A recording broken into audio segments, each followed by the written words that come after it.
Love is salt, listen and practice. A very long time ago, there lived a king and his 3 daughters. One day, the king wanted to find out which of his daughters loved him the most. So, he called his daughters and asked, "How much do each of you love me, my dears?" The eldest daughter replied, "I love you as much as I love gold."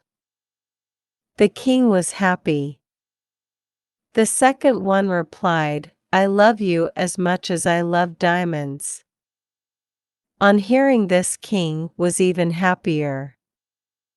But the youngest daughter said, "I love you as much as I love salt, dear father." On hearing this, the king was furious. "How can you say something like that?" he shouted at his youngest daughter. "In your eyes, my value is only as much as mere salt?" He was so angry and humiliated that he banished his youngest daughter to the forest. Sad and dejected, the princess began to wander in the forest. Suddenly, she heard the sound of a horse galloping. Frightened, she hid in the hollow of a tree. The horse halted near the tree and a young man alighted. He had seen the princess hiding behind the tree. As soon as they both saw each other, they fell in love. "I am a trader," said the young man. "I live in the neighboring kingdom." "What are you doing alone in this dense forest?" The princess then narrated her woeful story. "I love my father very much, but he doesn't understand," she sobbed. "One day he will," consoled the trader.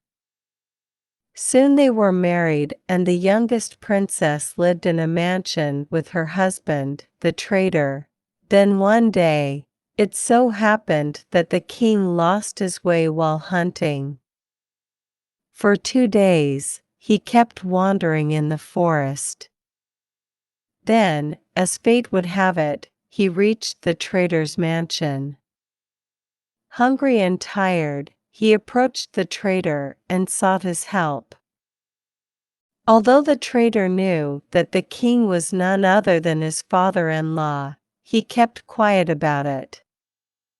"I shall arrange for your food, your majesty," he said, and went to his wife, the princess. The trader told her about the king's arrival and asked her to prepare a feast. "But remember, all the dishes should be sweet," he instructed.